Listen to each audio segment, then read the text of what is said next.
Olá, Alexandra. Antes de mais, queria agradecer teres aceitado fazer esta entrevista e vamos começar, como sempre, com a pergunta que é se... Agora tenho que inverter um bocado porque eu dizia sempre isto mal. É se tu fosses Deus e tivesses a ditar os mandamentos para o Moisés apontar, qual era o mandamento que tu achavas que era mais adequado à sociedade contemporânea, hoje em dia? Não é preciso ser um mandamento, não é preciso ser um dos 10 Um dos mandamentos. 10, é um Não, novo, tu és certo. Deus, portanto podes escolher o Sim. mandamento que tu bem Bom, entenderes. obrigada pelo convite e começa logo com uma pergunta difícil a abrir, mas provavelmente o mandamento que eu incluiria tinha a ver com igualdade e com desigualdade e teria a ver com igualdade e solidariedade, com a ideia de que todos devemos lutar pela igualdade, porque mesmo aqueles que estão numa situação melhor ou numa situação mais favorecida, não devem encarar os que estão numa situação mais desfavorecida como sendo culpa deles ou como sendo... Portanto, talvez fosse, usando então o jargão dos mandamentos, trata sempre com igualdade e solidariedade o teu semelhante. E isso hoje acho muito pertinente na sociedade atual, uma sociedade muito desigual, quer dentro do país, quer no mundo, norte-sul, leste-oeste, etc. E Dentro dos outros países, não é? Dentro dos Estados Unidos, a Inglaterra. Exatamente, uma enorme... Exatamente. E depois, ainda por cima, uma Países mais ricos do mundo, desigualdade, há imensa são muito desigualdade. desiguais. E ainda por cima, uma desigualdade... Tirando talvez os nórdicos, acho que são os únicos onde apesar de tudo, não é?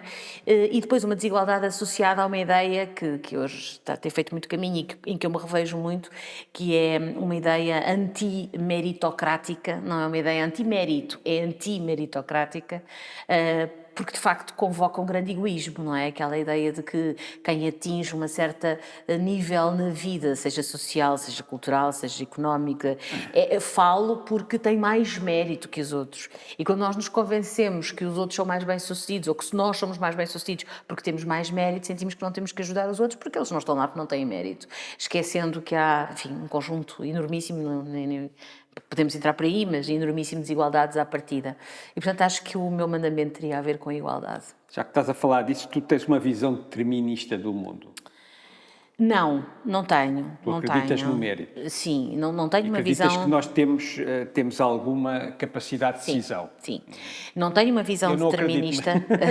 Não tenho uma visão determinista, até porque faz parte até da minha visão ideológica perante as coisas, um certo otimismo e esperança e confiança nas capacidades humanas, mas sou muito sensível à ideia da igualdade à partida e da igualdade à chegada. E nós já vivemos numa sociedade mais igual do que há hoje. Hoje nós temos uma sociedade em que olhamos para a educação e percebemos que o nível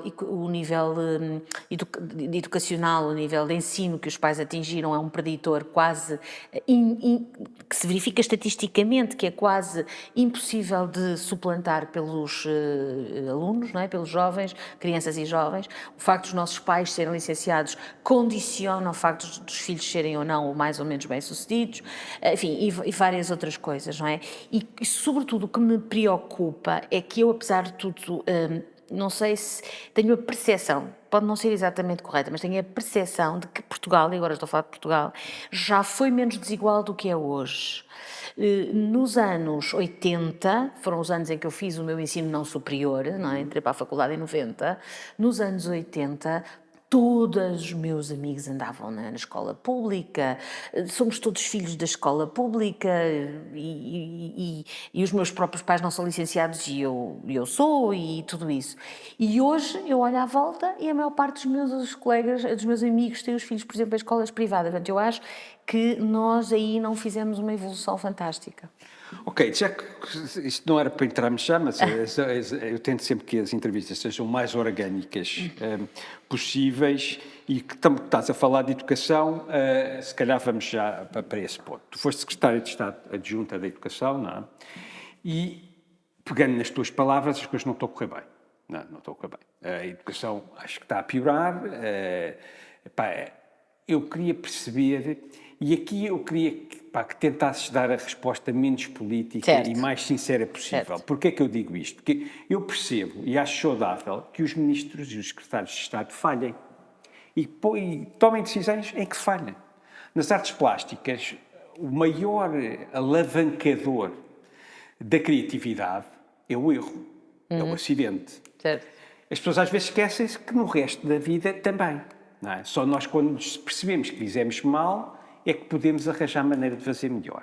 Por isso, eu acho que os governantes têm todo o direito de errar, não têm o direito de, depois de errar, não o assumir. Porque quando não o assumem, estão a passar às pessoas que vêm a seguir, estão a induzir em erro. Não é?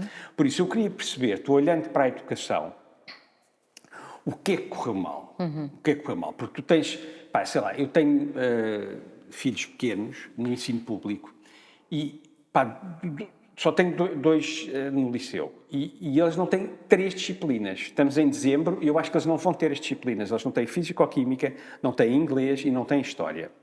Isto não é um grande problema para os meus filhos, porque os meus filhos são compensados em casa, Claro. com imensa informação. Voltamos à igualdade. Exatamente, com imensa informação, com apoios, porque eu tenho dinheiro para lhe dar os apoios que forem necessários, etc. Mas se calhar o filho da minha mulher a Dias, que se calhar vem de Odivelas... Depende muito mais da escola pública do Pronto, que... a gente sabe que o que é mais determinante no sucesso escolar e no sucesso subsequente de uma pessoa é o grau de escolaridade da mãe. Não é? Isso. Depois há outra coisa que também é super importante, que é os amigos que tem. Portanto, o ciclo de amigos determina imenso o potencial de sucesso dessa pessoa. Por isso, queria um bocadinho que me dissesses porque é que isto não está a correr bem. Bom, eu vou tentar, enfim... Isto é um problema mega complexo. Exatamente. Eu ainda estava a falar com a Ariane e com as Exatamente. pessoas aqui, antes disto eu dizia assim, pá, tenho imensas coisas para dizer mal, mas se eu fosse para Ministro da Educação, tenho a certeza Sim. que era ter milhões de pessoas aos berros à minha volta e que não devia ser Eu fácil. acho que há várias razões pelas quais as coisas, sobretudo nos últimos tempos, se calhar são mais difíceis e algumas delas poderão passar por erros, falando abertamente, outras acho que não. Primeiro, Claro, é falar das duas, exato. claro. Primeiro, nós Até porque hoje o que tu temos... estás a dizer pode influenciar um próximo Ministro da Educação, seja do PS, seja Claro, do PSD. claro. E ele saber o que é que correu mal é importante. Claro. Para não Isto é repetir. assim, nós hoje temos na educação em Portugal um dado, um indicador que é de um sucesso estrondoso, que é o indicador da taxa de abandono escolar. A taxa de abandono escolar, eu há pouco referi os anos 80, mas também tenho que dizer que nos anos 80 a taxa de abandono escolar andava perto dos 40%. Hoje está em 6%. Ultrapassámos a meta europeia, que era chegar daqui a 2 ou 3 anos aos 9, a descer dos 2 dígitos. Isto é um indicador brutal, um indicador ótimo. Claro que não resolve tudo, as pessoas podem estar lá e não estar a tirar o proveito, mas é um indicador importante. A taxa de abandono, de facto, é um sucesso enorme e que se acelerou muito nos últimos 3, 4, 5, nos últimos 5, 6 anos, sem política ou neste governo. Dito isto, tivemos agora resultados piores no PISA, é verdade que toda a gente desceu, é verdade que a pandemia foi um fator hiper disruptivo em todas as áreas e muito na educação. Que mesmo tirando a pandemia, nós portámos mal, não é? Pois, nós tivemos... Pronto, eu para nós isso... estamos abaixo da média da OCDE. Sim, nós, no fundo, descemos com a média, acompanhámos a descida da média, descemos ligeiramente mais... não muito, mas ligeiramente mais, quase estatisticamente irrelevante, mas na verdade acompanhámos a descida e um bocadinho abaixo do acompanhar a Mas eu descida. estou muito pessimista, porque eu vou dizer uma coisa, é a primeira vez que eu tenho filhos entre os 7 anos e os 36 anos. Portanto, eu sou um adepto do ensino público, portanto, eu acompanho o ensino público, há uma história engraçada, que eu irei a reuniões de pais no Pedro Nunes durante um período maior do que 36 anos, que é assim uma coisa maluca. E, portanto, tenho uma filha com 36, uma com 23, e depois tenho 3 filhos pequenos. Isto nunca aconteceu. Não terem... Até tão tarde. Não terem até tão tarde, não, professor. Não, mas se calhar foi tipo 15 dias no máximo. Pronto. Não, eu acho que isto... Não há... O liceu não tem solução. Sim. Porque diz que vai à bolsa, não há... Sim. Pronto. O que é que se acelerou nos últimos 4 anos? O que se acelerou nos últimos 4 anos foi exatamente a falta de professores. Essa é a mudança que ocorre nos últimos 4, 5 anos. Quando eu fui secretária de Estado da Educação já se sentia, mas as bolsas só ficavam exauridas lá para fevereiro, março, quando eu entrei e quando eu saí já estavam a ficar exauridas logo, se calhar em janeiro ou fevereiro, e agora estão exauridas logo em setembro. Pronto. Portanto, nós temos este problema, e este é um problema que tem a ver, por um lado, com um problema transversal da administração pública, que sendo pouco atrativa faz com que os jovens não vão para a administração pública, etc., que é específico no caso dos professores. E que é específico no caso dos professores por um conjunto de razões, que também têm a ver com razões políticas, como a famosa recuperação do tempo de serviço, como os salários, etc., e, portanto, nós hoje temos uma profissão que não é atrativa. E, portanto, temos falta de professores. E como temos falta de professores, sobretudo na base, portanto, temos professores que vão se aposentando e não há, não entram os suficientes para repor, nós hoje temos falta de professores e, portanto, já não é um problema de má gestão, de eles estarem mal colocados aqui ou ali, temos um problema de falta de professores. O problema é esse, que é agudizado em Lisboa. Porque há mais escolas de formação de professores a norte, há mais professores formados no norte e, claro, as pessoas querem ficar perto de casa e, portanto, há mais. Acrescido, e isto é um fator transversal e terrível, a habitação.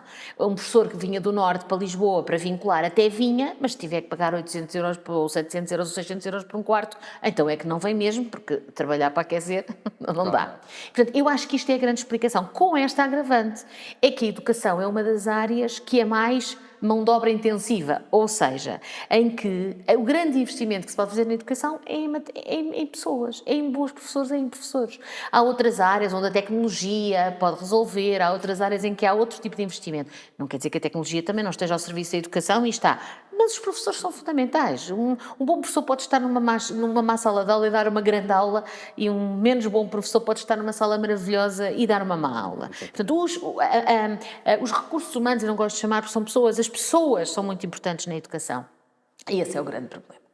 E porquê é que isto é um problema muito difícil de resolver? Porque demora.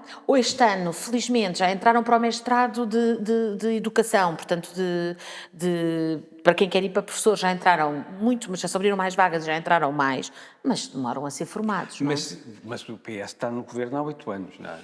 Sim, Portanto, é verdade. Eu queria perceber o que é que vocês não fizeram ou fizeram mal para que... Porque isto era previsível. Eu respondo. Os números estavam todos lá. Tornar a carreira...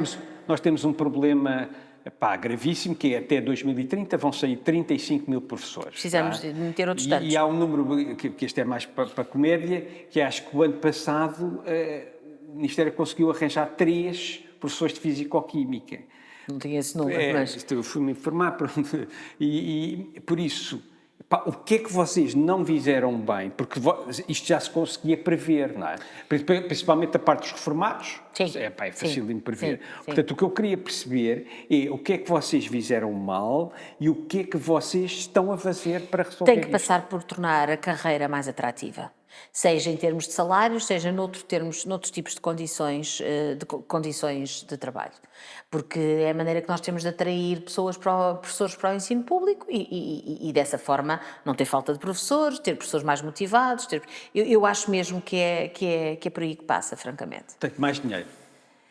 Também mais dinheiro, naturalmente. Aliás, esse foi o grande problema, não é? Porque é que nós hoje temos a administração pública a ter salários, em termos de poder de compra, a ter menos poder de compra e na compensação, por exemplo, com a inflação, ficou abaixo dos privados. Nós hoje temos os salários do privado a crescer mais do que os salários da administração pública, em que o patrão é o Estado. E, portanto, é um problema de contas públicas. É claramente um problema de contas públicas. É por isso que eu acho que a melhoria dos serviços públicos, a começar pela educação e pelo SNS, passam por um melhor equilíbrio, enfim, eu já disse isto tantas vezes, um melhor equilíbrio entre a trajetória de redução do déficit da dívida e o investimento nos serviços públicos. Quando falo em investimento nos serviços públicos, estou a falar de um conceito amplo que inclui os recursos humanos dos serviços públicos e outras coisas também dos serviços públicos. Portanto, esta trajetória de redução do dívida e do déficit é uma trajetória para manter. A sua aceleração, o seu ritmo é que tem que ter um maior equilíbrio. Vamos lá ver também, sendo franca, e não estou a dizer isto por ter sido eu na altura secretária de Estado da Educação. Em 16, em 17 e em 18, sobretudo nestes 3 anos, tinha que ter sido feito como foi. Relembro que quando o governo entra em funções com a geringonça, Os mercados saltaram todos os alarmes, nós ainda estávamos, a Troika ainda não tinha saído totalmente de Portugal, estávamos ainda com aquele processo de déficit excessivo e, portanto, nós no fundo tínhamos que demonstrar que não vinha aí outra vez um governo, designadamente do Partido Socialista, que ia arrasar outra vez com as contas todas e que íamos ficar outra vez num estado em que a Troika ainda mal tinha saído, tinha que voltar a entrar. E, portanto, sobretudo em 16 e 17, mas ainda em 18, o trabalho de credibilização das contas públicas foi de facto um trabalho para o qual todos nós no governo contribuímos e percebemos que tinha sido assim. Eu acho é que chega a um momento, depois em 19 temos o primeiro excedente, e era a partir daí que nós devíamos começar a ter desacelerado esse ritmo. O que é que acontece? Acontece a pandemia, que também baralhou o esquema todo, na verdade. Eu fui Ministra da Administração Pública exatamente nos 2 anos da pandemia e nós percebemos, eu percebi imediatamente, eu entrei em outubro, a pandemia aparece em janeiro no resto do mundo, em Portugal, acho que o primeiro caso é ali por volta do início de março, e foi muito evidente para mim que o meu mandato tinha terminado, num certo sentido. Enfim, fomos fazendo mais alguma coisa, mas quer dizer, a prioridade, nem é a prioridade, prioridades temos nós, era o alfa, o ômega, o tudo da governação, e bem, foi aquilo. E, portanto, perderam-se ali 2 anos. Quando a pandemia acaba, isto também explica alguma coisa, quando a pandemia acaba, ressurge tudo como estava 2 anos antes, pior. Não é? Ou seja, tudo aquilo que esteve ali mais ou menos congelado durante aqueles cerca de 2 anos em que o objetivo era aquele, em que estávamos todos focados, que era preciso era que as pessoas, enfim, sair daquilo, que foi das coisas mais disruptivas, talvez eu tinha um ano no 25 de Abril, portanto a coisa mais disruptiva que eu vivi foi a pandemia. O 25 de Abril terá sido disruptivo para bem, obviamente, não é? Mas, e portanto, quando acaba a pandemia, emergem todos os problemas que tinham ficado aceleradíssimos. Porque em 2 anos em que não se fez nada, e não se fez nada porque se fez o combate à pandemia, as coisas não melhoraram, pioraram, não é? E, portanto, de repente os problemas todos que não foram resolvidos durante aqueles 2 anos emergiram e depois ainda emergem, ainda por cima, numa maioria absoluta. Portanto, do ponto de vista das condições políticas, o governo não tem para onde se virar que não seja a sua culpa própria. E, portanto, tudo isso criou estes 2 anos de uma enorme contestação e que, de facto, foram anos difíceis para os serviços públicos. Isso, para mim, é o grande problema. E há um fator adicional. É que eu li, enfim, tem-se falado muito sobre isto, a degradação dos serviços públicos é um dos fatores que mais alavanca, que mais catapulta a eclosão, o aparecimento de extremismos. Com certeza. Porque as pessoas sentem que o Estado não lhes dá a resposta. E, portanto, se o Estado não me dá a resposta, eu quero uma coisa diferente, não é? Então, mas há aqui uma parte que é, eu não sei se tu concordas com isto ou não, mas eu acho que se calhar há coisas que podem fazer sem dinheiro.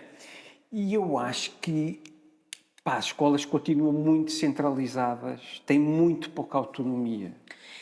As escolas não podem contratar só se forem à bolsa e depois não sei o quê, não haver resposta em 3 meses e não sei o quê. Achas que devia haver mais autonomia das escolas, um modelo mais inglês, em que as escolas é que contratam os professores, em que concorrem as escolas públicas entre elas para dar o melhor serviço possível? O que é que tu pensas sobre isso?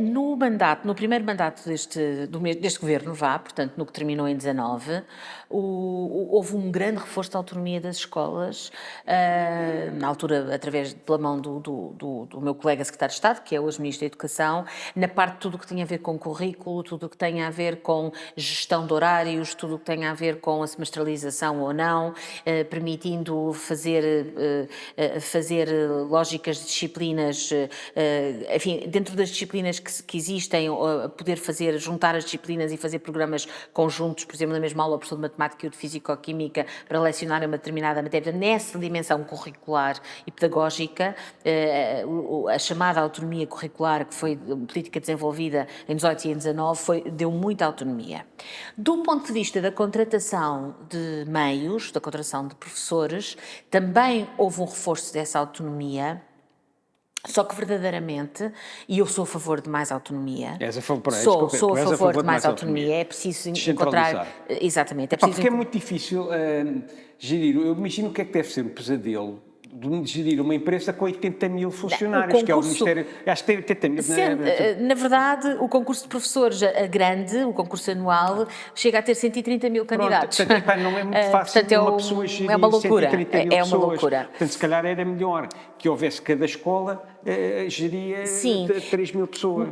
Eu sou a favor dessa ideia, tem que ter regras bem definidas, porque houve um ensaio que se fez no governo Passos Coelho, um ensaio que se fez de uma contratação, de uma parte da contratação ser feita só a nível de escola, e isso criou, mas isso tem a ver com a organização do sistema, criou um problema que era o mesmo professor candidatava-se, isto é fácil de perceber, o mesmo professor candidata-se a 5 ou 6 escolas, e pode, naturalmente, se os critérios não forem muito diversos, é possível que fique em primeiro lugar em 3 ou 4 delas, depois só fica numa delas, e isso depois vai criar problemas, cria uma carambola em que a escola em que ele quer ficar resolve o seu problema, mas aquelas todas outras em que ele concorreu e só pode ficar numa... Portanto, o sistema... Mas isso não é um problema que tem a ver com o princípio, claro, tem a ver com a gestão. Resolve-se com a gestão. Agora, há uma coisa que também temos que dizer, que é a falta de professores, contudo, não se resolve só com isso.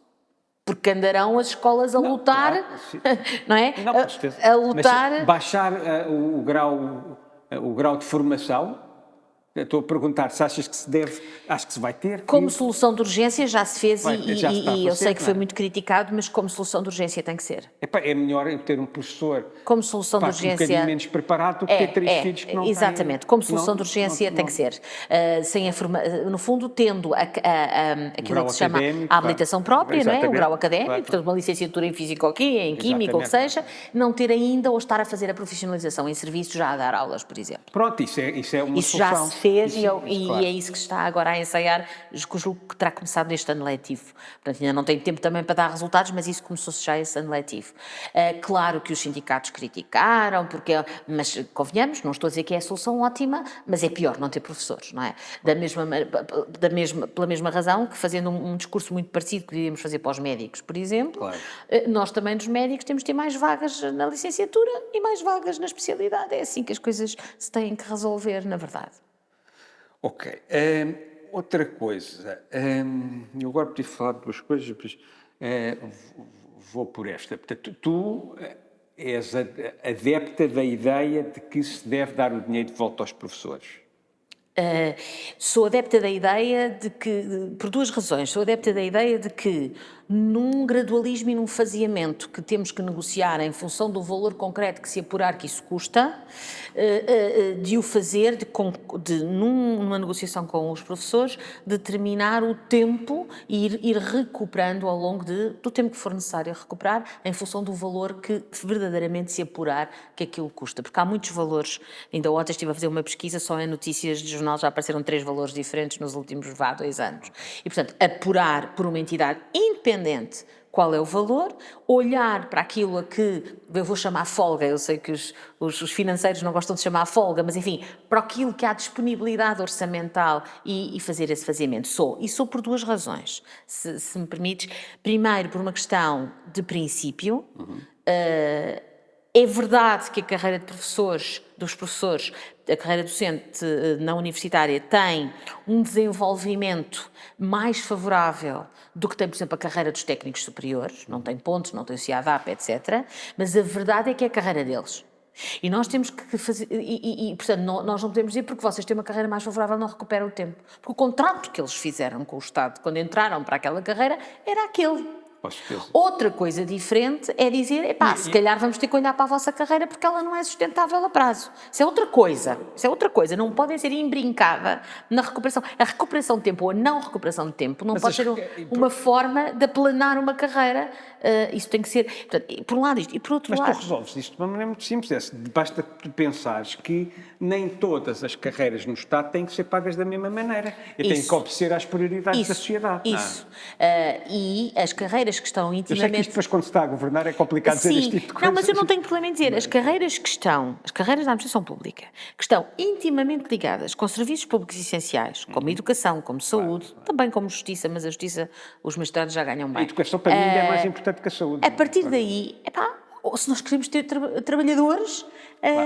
pronto. E, por outro lado, há um aspecto que eu estou mesmo convencida.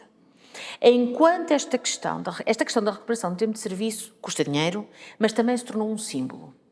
Tornou-se o catalisador de todo o desrespeito que os professores sentem, justa ou injustamente. Tornou-se o catalisador, tornou-se o símbolo desse sentimento, que já vem de trás de vários aspectos, mas tornou-se o símbolo disso.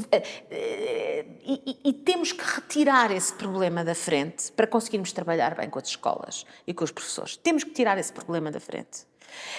E se nós olharmos para outras coisas que já se fizeram, aceleradores, isto e aquilo, se calhar uma recuperação que já se tivesse feito de forma faseada, etc, etc, tinha resolvido esta situação, tínhamos as escolas mais pacificadas, tínhamos os professores mais motivados e, consequentemente, os alunos também, e tinha já desaparecido este enorme elefante da sala, que nunca vai desaparecer, porque, como eu digo, transformou-se num certo símbolo de que os professores se sentem maltratados. Pode dizer, mas não tem razão.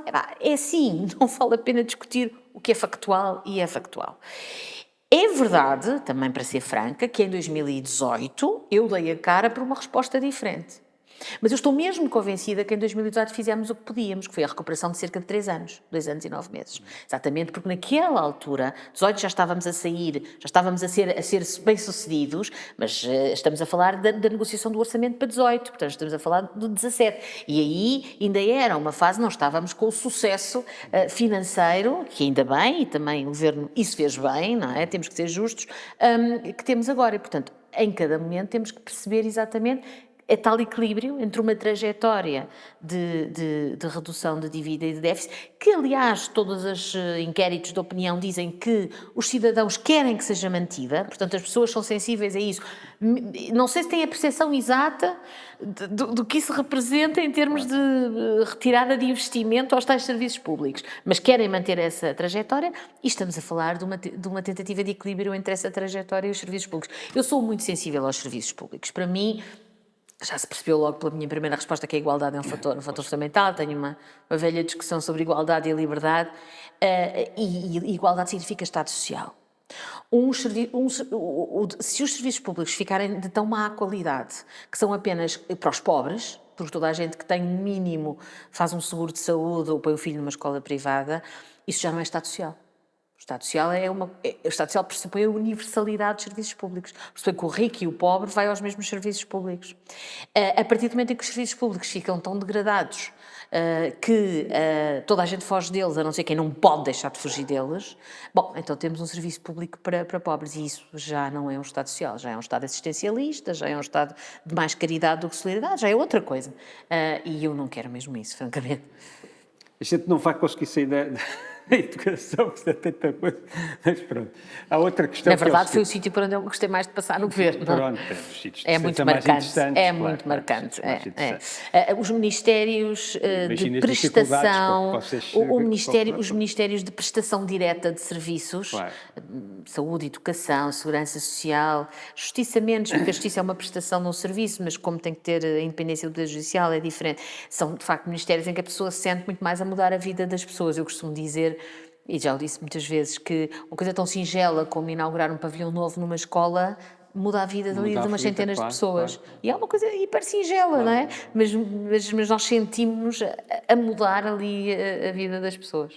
Diz-me uma coisa, porquê é que achas, como tu acabaste de dizer, que o António Costa, quando se sente com mais folga, porque agora isso percebeu-se perfeitamente, porque o Ministro da Educação, agora como está com o Pedro Nuno Santos, veio dizer que por ele, de alguma maneira, dava o dinheiro, não é? Porque é que, por isso percebe-se que, em princípio, a responsabilidade de não se ter aberto os cordões à Bolsa deve ser mais do Primeiro-Ministro do que o Ministro, que é assim uma coisa um bocado maluca, não é? Porque é colegial do Governo. É colegial. É colegial do Governo. Não, depois do que ele disse agora, que ele no fundo disse que eu como cidadão acho que se deve dar. Eu acho que ele, cada vez que ia para casa à noite, dizia à minha mulher, dizia à mulher dele, este Ministro da Educação é incrível, porque podia-se resolver isto desta maneira, e depois quando ia de manhã já dizia. Mas o que eu quero dizer, mas o que me interessa não é isso, é uma parte de fofoca.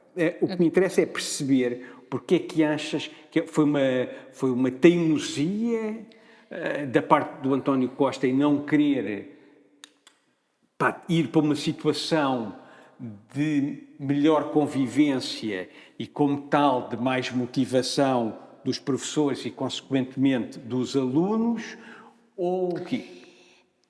Bom, eu tenho dificuldade em responder a isso por várias razões. A primeira, porque não estou na cabeça e, portanto, não sei Mas isso é o que exatamente tu pensas, como é que tu analisas? Eu acho o seguinte, quando se fez o descongelamento, portanto, no orçamento para 2018, a 1 de janeiro de 2018, quando se fez o descongelamento, o que se fez foi fazer uma norma espelho. Eu, na altura, acompanhei muito isso. Era secretária de Estado da Administração Pública, a Fátima Fonseca, e eu trabalhei muito com ela, porque os professores foram logo à cabeça. Portanto, o que se fez foi descongelar em espelho, ou seja, estava parado, agora vamos pôr o relógio a contar. Mas também se disse, e a meu ver bem, que o relógio volta a contar, mas para as carreiras que são fundadas em pontos, portanto os CIADAPs ou os CIADAPs adaptados, estes anos que foram entre 11 e 17 parados vão contar 1 ponto por ano, que aliás é mal, porque o CIADAP é de facto uma forma de progredir muito lenta. É o normal. Quando uma pessoa tem adequado, é um ponto que tem. Depois, se estiver bom, muito bom, tem mais de 3, não sei quantos pontos são de cor. Sei que até o excelente são 4. 4 pontos pode ser se estiver excelente, mas depois isso implica as cotas, etc. Do 1 é o normal. Pronto. Quando, na própria norma do orçamento, se dá o ponto por cada ano, de alguma forma recuperou-se aquele tempo de serviço. As pessoas, quando descongelou, tinham 7 anos na sua mochila, como se dizia na altura, ou seja, não foram avaliadas naquele período, porque a partir do momento... É que também é preciso... Um parênteses aqui, peço desculpa, depois já vou voltar ali. Um parênteses. Aquele período, que eu não inculpo inteiramente o Passos Coelho, mas culpo muito, não inculpo inteiramente o governo Passos Coelho, mas culpo muito, mas que na verdade começa ali logo em 2011. Aquele período é um período muito disruptivo também, porque o que se fez na administração pública, eu não vou entrar agora se tinha que se fazer, se podia-se ter feito menos, tenho a convicção profunda de que se podia ter feito menos. Isto é, que não foi preciso ir tão ao osso. Aquele período, eu também tenho que dizer isto, eu sei que nós estamos, o meu partido está há 8 anos no governo, é verdade, mas aquele período entre 2011, repare que eu até estou a balizá-lo ainda no fim do Sócrates, aquele período entre 2011 e 2016... foi um período terrível. Nós, país, o governo de Passos Coelho, tirou 30 mil professores do sistema. 30 mil! Numa altura em, como disseste, já se percebia, claro. Era uma questão de fazer contas. Mas isso eu falo sobre isso quando falar com alguém de direita. Não, está bem, mas pediste-me explicações. Na altura dizia-se que havia professores a mais. Pronto, claro, pediste-me explicações e eu há pouco, sendo justa, até encontrei explicações que tinham a ver com o meu... Eu entrevistei o Miguel Herdade, que é próximo do Crata, há pouco tempo, e pronto, isso é uma pergunta que é... Os ministros da altura, se calhar, não têm resposta. Mas repara que eu há pouco, quando me fizeste perguntas, nem fui buscar isto agora a propósito da administração pública e explico porquê. Ou seja, foi-se muito ao osso naquele período. Em parte tinha que ser, até não vou discutir isto, é um facto, foi só ao osso. Foi só ao osso na educação e foi só ao osso noutras coisas. Portanto, quando se descongela, dá-se aqueles 7 pontos, não se fez CIADAP, não se fez avaliações, as pessoas perderam também essa cultura. É que é muito fácil, destruir é sempre fácil, destruir não é? Desmontar é fácil, montar é muito mais difícil. Eu dou sempre este exemplo, que é das poucas coisas que das poucas também, não me vou apoucar dessa maneira, mas é uma das coisas que eu consegui fazer como Ministro da Administração Pública, que foi tornar, por exemplo, a fazer do Instituto Nacional de Administração um verdadeiro Instituto de Formação da Administração Pública, que tinha sido praticamente, enfim, desmantelado naquele período. Mas pronto, não vou estar aqui a fazer esta história, o que eu quero dizer é, quando o descongelamento se fez algumas carreiras recuperar o tempo de serviço através da atribuição ficcionada de 1 ponto por ano. As carreiras fundadas no tempo, assumiu-se que não havia como recuperar. Pronto. E quando emerge o problema dos professores, foi de certa forma uma surpresa para o governo. Eu estou a fazer esta história toda para tentar chegar à explicação. Foi uma surpresa para o governo, mas então nós agora estamos a descongelar, porque de certa forma, no congelamento, foram todos iguais. No congelamento, todos ficaram iguais. Pontos, tempo, ficaram todos congelados. Pronto. No descongelamento, introduziu-se uma diferenciação. Pontos contaram, tempo não contou. Pronto, e a história vem daí.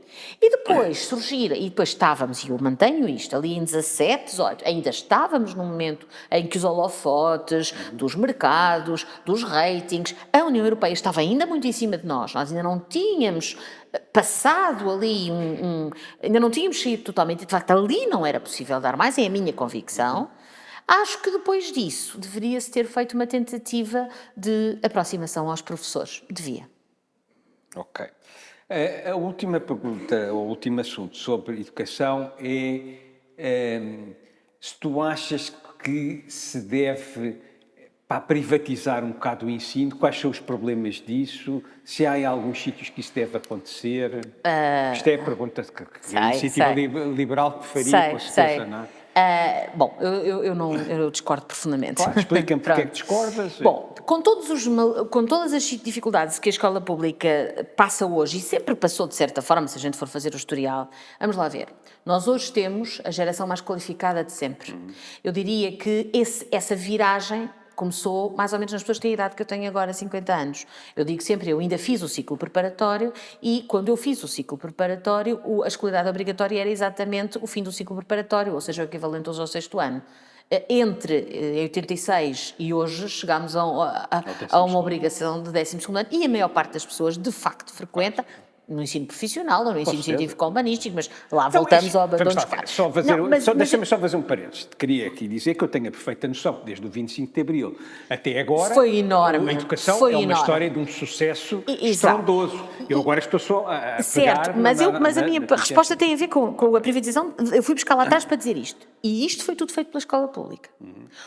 O fenómeno das escolas privadas é um fenómeno relativamente recente, quando eu digo recente, 10, 15 anos, 10 anos em Portugal. Porque, como eu disse ainda há pouco, quando eu tinha 12, 13, 14 anos, todos andávamos na escola pública, claro. Quase todos. No pré-escolar não, porque não havia pré-escolar, não é? Mas todos andávamos na escola pública e todos somos filhos da escola pública, os meus colegas da minha idade, os filhos... Pronto. Por isso é que eu digo, eu acho que a escola pública foi a escola pública que fez este trabalho de qualificação do povo português.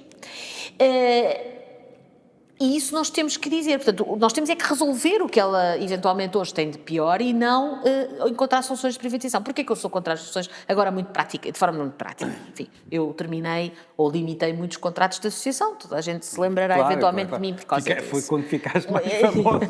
Exatamente, foi logo a abrir, fiquei logo. Mas também sou franca, aqui, sim, isto é público, mas também, eu ali em 16, quando em maio de 16 isso se fez, eu também dizia aos meus juntos e dizia, bom, isto é assim, ou isto corre bem e eu continuarei no governo, ou isto corre mal e eu volto à minha faculdade. Exatamente. Foram ali 6 mesitos, nem aqui esse lugar. Claro, estou a minha cabeça e pronto. Exatamente. Portanto, mas isso foi sempre muito claro. Devo dizer, foi sempre muito claro. Sim. Mesmo com o Ministro da Educação, a quem eu agradeço não me ter impedido de o fazer, podia ter feito, o Primeiro-Ministro, que também agradeço não me ter impedido de o fazer, portanto também havia um contexto de geringonça que era, enfim, mais propício a isto, mas na verdade sempre foi muito claro, isto é uma coisa da Alexandra Leitão e portanto se correr bem é para a Alexandra Leitão, se correr mal é para a Alexandra Leitão. E isso eu também vivo... Se correr bem é para o Primeiro-Ministro. Certo, sim. Não, mas vivo bem com isso. Agora, qual é aqui o problema? Hoje os contratos de associação eu acho que são uma realidade que já não vai fazer grande caminho, porque ou se muda completamente o regime, então já não estamos a falar daquilo. Agora, onde vai haver uma grande pressão, até por força da iniciativa liberal, e que levam uma parte do PSD, é na questão do cheque-ensino. Exatamente. É a questão de pegar num cheque, dar à família e dizer, e agora vai pôr o teu filho onde quiseres. Claro. É o equivalente ao seguro de saúde, mas aqui dado pelo Estado. Porquê é que eu sou mesmo contra o cheque-ensino? E aqui há relativamente pouco tempo tive numa coisa da Nova, em que curiosamente estava uma colega minha deputada da Iniciativa Liberal que defendeu isso e estava uma professora da SBE, da Nova SBE, que tendo uma visão liberal também, acabou por também não ser tão favorável a isto. Vamos ser práticos. Eu ponho na mão de uma família com um nível médio de literacia ou um nível superior de literacia um cheque-ensino. E o pai ou a mãe pegam naquele cheque e procuram a escola que é mais privada, que é de um perfil melhor para o seu filho, atendendo até às características, uma escola mais artística, uma escola mais isto, porque os privados também não são todos iguais. E isso é uma das vantagens dos privados, são mais diferentes entre si do que a escola pública. A escola pública também devia ser mais diversa entre si. Devia haver escolas como há hoje, como as escolas artísticas. Eu quero um filho que quer ir para a artes, eu ponho na António Arroio. Devia haver mais essa diferenciação. Mas pronto, isto foi... Ou seja, eu pego e tenho pais com mínima literacia... Dar liberdade às escolas. Exato, tenho pais com mínima literacia e, portanto, esses pais escolhem a escola, vão à escola, a escola aceita. Perfeito. Autonomia. Perfeito. Só que, agora imagina, este mesmo cheque... só que agora temos que ver uma coisa. Todos tinham este cheque. Portanto, as escolas privadas iam poder fazer seleção de alunos. As melhores escolas privadas iam fazer seleção de alunos, porque se toda a gente podia... Hoje, se calhar, não precisam de fazer, porque não há tanta gente com dinheiro para as pagar e, portanto, todos os que procuram acabam por ter resposta. Mas quando toda a gente pudesse... Mas tu consegues resolver esse problema se obrigares as escolas privadas a não poderem fazer seleção de alunos.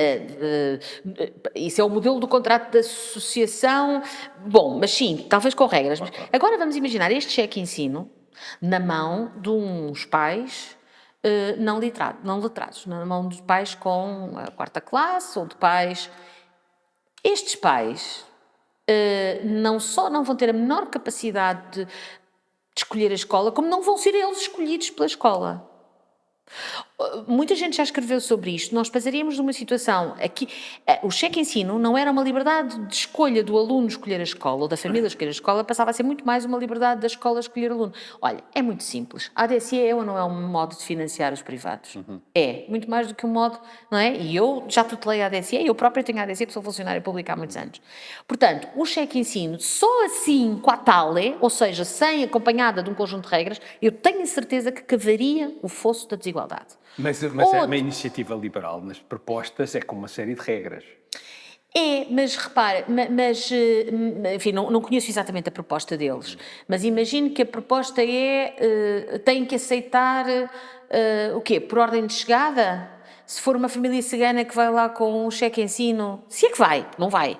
Essa família cigana não vai lá, não é? Eu estive em escolas...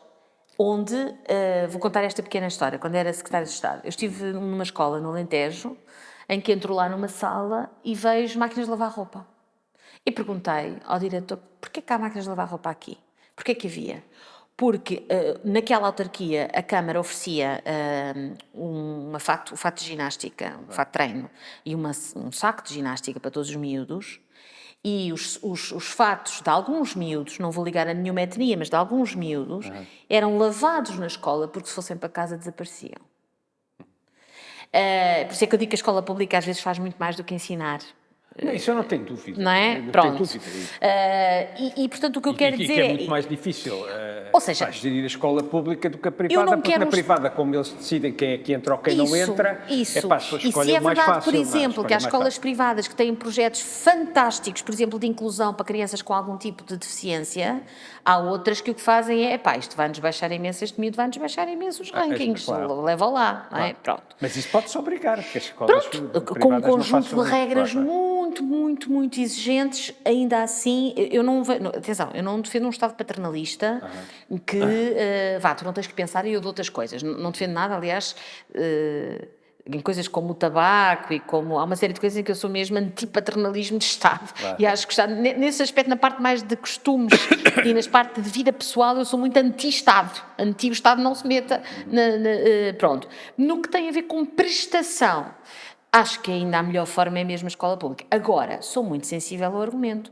Se os seguros de saúde estão a aumentar exponencialmente, é porque o SNS está a falhar às pessoas. As pessoas não gastam dinheiro em seguros de saúde porque gostam, não é? Se pudessem usar aquele dinheiro para fazer uma viagem, se calhar preferiam. Portanto, é porque o SNS está a falhar às pessoas. Se as pessoas se endividam para pôr os filhos numa escola privada, é porque a escola pública está a falhar às pessoas. E eu acho que é mesmo aí que é preciso pôr, o que for preciso pôr, pode não ser só dinheiro, pode ser dinheiro mais gestão, enfim, é preciso pôr alguma coisa. Agora, a privatização, confesso, não sou uma defensora. Pronto, agora vamos aqui a outra coisa, que eu, numa entrevista que ouvi tua, tu dizias que tem que se melhorar o serviço público, que eu concordo 100%, aliás, concordo com tudo o que tu estavas a dizer, mas queria explicar se tu tens ideia, se fores governo daqui a 6 meses, e se fores para um ministério, se tens ideia, porque isto é determinante, o que tu dizes ali é determinante, tu não dizes depois qual é a solução, e eu queria perceber se tu tens ideia de qual é a solução, que é, tu dizes que tu tens que arranjar mecanismos de contratação no público que fazem com que a contratação seja de qualidade, com que a pessoa que vai para o público tem mesmo vontade de fazer serviço público. Pronto, e eu queria saber, porque tu dizes isto, mas depois, era no meio de uma entrevista, portanto Certo. nem tinhas que justificar. Certo. E se tu fosses Primeira-Ministra, por exemplo, porque Primeira-Ministra, que se calhar um dia vais ser, se calhar um dia vais ser, acho que tens mais do que capacidades. E é unânime nesse aspecto, pessoas de direita dizem a mesma coisa, eu falei com várias pessoas de direita também antes de fazer a entrevista, e é genérico, mesmo que as pessoas não concordo ideologicamente contigo, as pessoas têm muito apreço pela tua qualidade. Obrigada. Portanto, eu acho que não é nada impossível seres Primeira-Ministra. O que eu queria saber é o que é que como é que um governo pode fazer para que a contratação seja aliciante, para que a contratação tenha filtros que façam com que não venham oportunistas políticos para dentro dos quadros do Estado e venham pessoas que querem mesmo ser os melhores professores, os melhores médicos e dar um melhor serviço. Bom, Porque isso tem que ser respondido, porque se tu dizes assim, Sim, para sim. o privado não, está bem, ok, tudo certo, bem. Pá, certo. eu costumo dizer assim, eu posso ir para o privado, para o que é público, preciso para o que eu um quiser. bom serviço. Pá, o delivery é Vamos o ver, mais eu não importante. excluo mecanismos de colaboração, atenção. Não Eu excluo senti assim uma todo. certa... Não. Estava à espera que tu tivesses mais reticente em relação ao privado, depois me apare- Pois, não depois excluo aparecer. mecanismos de colaboração, designadamente no SNS, não excluo mecanismos de colaboração. Acho que a obrigação é do SNS Achas bater que foi um dinheiro. erro que a Marta Temido fez com acabar com os contratos que tinha? Eu confesso que não percebi muito bem. Parece, porque aquilo agora está a correr tudo mal. Não percebi muito bem qual foi a medida. Ela própria, depois disso, já veio ter um discurso um pouco diferente. Portanto, eu confesso, eu conheço bem a educação, Pronto, conheço nós não menos, vamos para a menos saúde bem agora, porque eu também não o percebo nada de SNS. saúde. Mas quanto a isso, eu talvez dissesse três coisas. Uma tem muito a ver com dinheiro e tem a ver com carreiras. Pronto, não dá para fugir Não dá disto. para fugir, Pronto. as pessoas querem ter Tem a ver a sua com vida. carreiras, tem a ver com salários, tem a ver com as pessoas do setor público recuperarem, pelo menos recuperarem o mesmo poder de compra que têm recuperado as pessoas do setor privado e que também não é nada do outro mundo, mas Claro, enfim, claro. portanto este é o primeiro ponto. Ainda ontem, este é o primeiro ponto. No segundo ponto, tem a ver com uma coisa, e esta primeira coisa, o que eu estou a dizer, deve agradar aos sindicatos.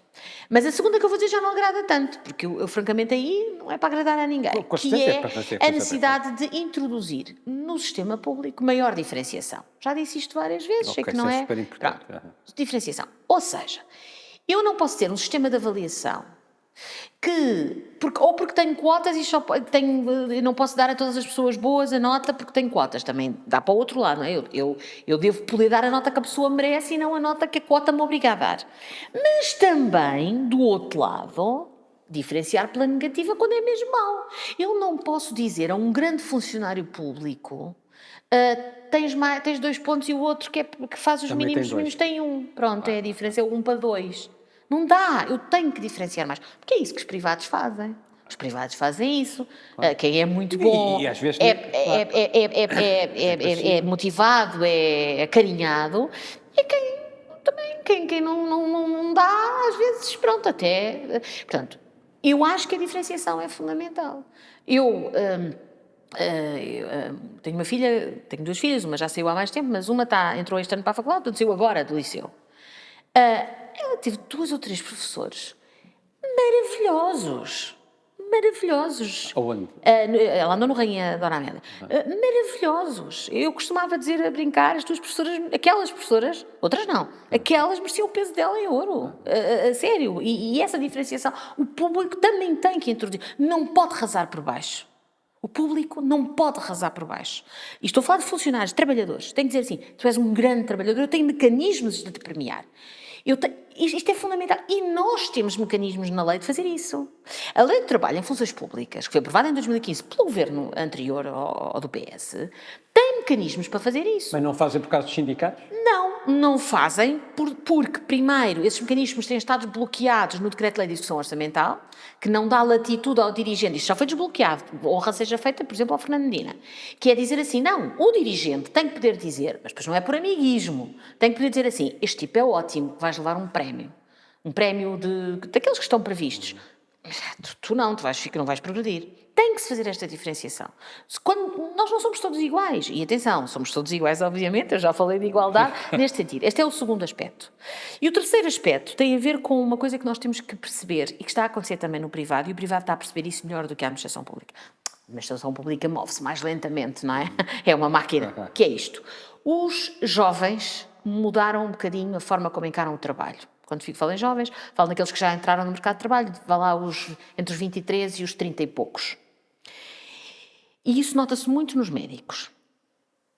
Mudaram a forma como olham para o trabalho. O trabalho não é uma coisa para fazer 24 horas por dia. O trabalho é uma coisa importante, têm que trabalhar, ser bem-sucedidos, qualificam-se muito nos mestrados, doutoramentos, etc. Mas querem ter tempo para si. E nem é só para conciliar com a vida familiar, não é só para ter filhos também, mas é para ir ao ginásio no fim do dia, é para se encontrar com amigos no fim do dia, é para... Eu vejo isso, tenho uma filha já com 21 anos e noto isso, e isso hoje é uma coisa que está muito estudada e analisada. Por isso é que o privado também se foi adaptando. Teletrabalho, jornadas diferentes em que a pessoa pode modular o seu horário de trabalho, porque isso também não é só dinheiro, esse tipo de condições também atraem, e nós na administração pública temos que perceber isso. Nós hoje temos médicos que nós estamos assim, mas nós vamos-te pagar cada hora extraordinária a peso de ouro. Eu não quero. Quero ter esse tempo para a minha família, quero esse tempo para mim, quero esse tempo para viajar. Ou seja, e isso é uma mudança de mentalidade dos jovens. Esta experiência piloto da semana de 4 dias também se aplicou tanto quanto a administração pública. É uma destas formas de mexer nisto. É pensar, se calhar... Ok, até não quero ganhar mais aquilo, mas quero ter mais um dia livre na semana. Portanto, estas novas modalidades de prestação do trabalho, que os privados já rapidamente começaram a perceber que são uma forma, têm que chegar também à administração pública. Continua a dizer sempre a autonomia das escolas. No caso das escolas, a autonomia das escolas, no caso de outros serviços, não é? Também há vários serviços. Claro, depois há os serviços que têm que estar abertos ao público numa determinada hora, como os que prestam serviços em balcões, não é? De cartão de cidadão ou disto aquilo, depois entramos toda a lógica da informatização, isso é todo um outro assunto.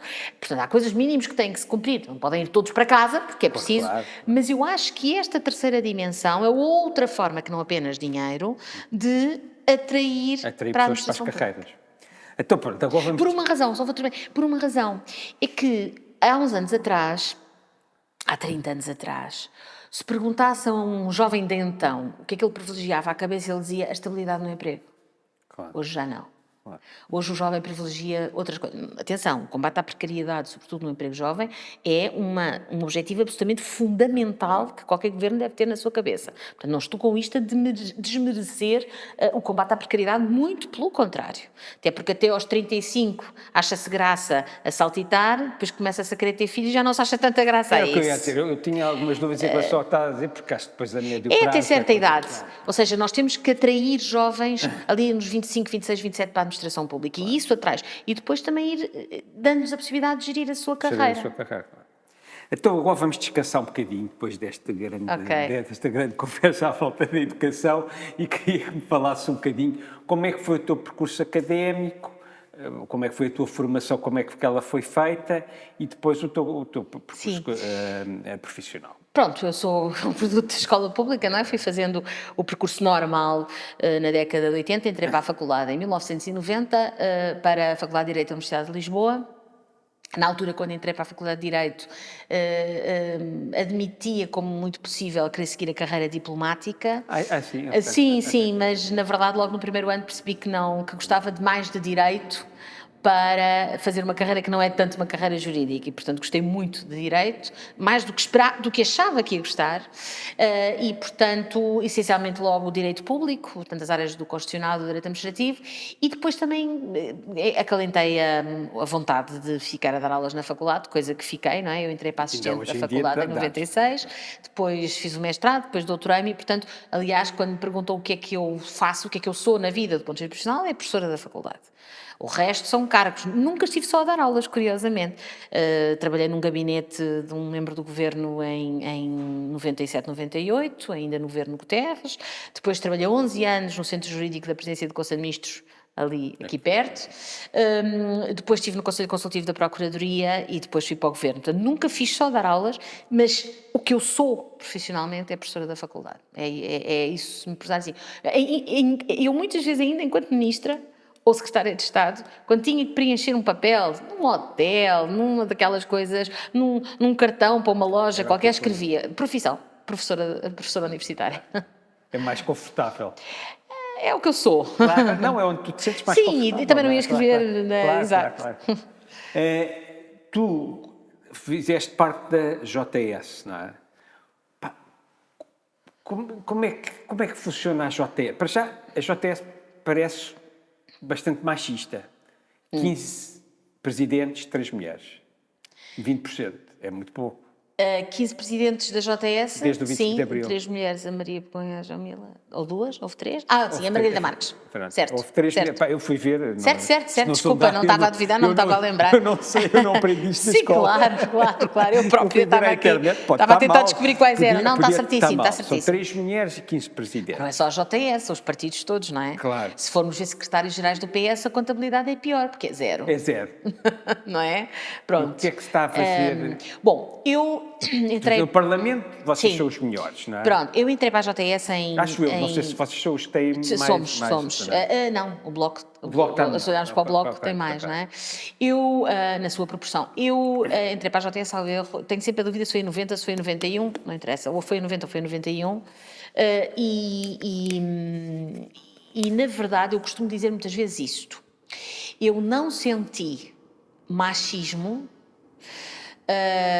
ou agora como se diz Porque mais, ainda para mais, discriminação. vários presidentes da JS são assim muito machos alfa. É uma coisa muito... Bom, mas também sendo justos, não podemos esquecer um papel que a JS teve numa determinada fase, Assim. com aqueles assuntos fraturantes da IVG, da interrupção voluntária da gravidez, É etc. verdade, é verdade. Não é? O Sérgio Portanto, Sousa Pinto, o Sérgio, portanto, sem prejuízo, é verdade essa história do macho alfa, também é verdade, tiveram ali uma agenda sempre Claro, muito progressista. Mas dizer o quê? Eu digo, já disse isto muitas vezes, eu até ter alguma intervenção política, e eu considero que tive alguma intervenção política na faculdade, candidatei-me 2 vezes, não como presidente, mas fiz parte de listas que se candidataram à associação académica, etc., umas coisas. Depois tenho um longo período totalmente afastada da política, fiz o mestrado, tive 2 filhas, fiz o doutoramento. Basicamente, resumindo todo esse período, e fui sempre trabalhando, mas e não é pouca coisa, não? Um mestrado, 2 filhas e um doutoramento, dá uma década e meia, praticamente. E depois voltei um bocadinho quase nesta lógica, que foi quase um acaso ali, mas com muita vontade. Devo dizer, aquele governo de 2015, eu tenho que dizer isto, aquele governo entre 2015 e 2019 foi um governo que nos deu a todos muito prazer. Um governo que reverteu uma série de coisas que repôs. Foi uma motivação, eu falo só por mim, mas sei que outras pessoas sentem o mesmo. A eleição do Ferro Rodrigues com uma ligação com a esquerda à esquerda do Partido Socialista, que toda a gente achava impossível. Vamos lá ver.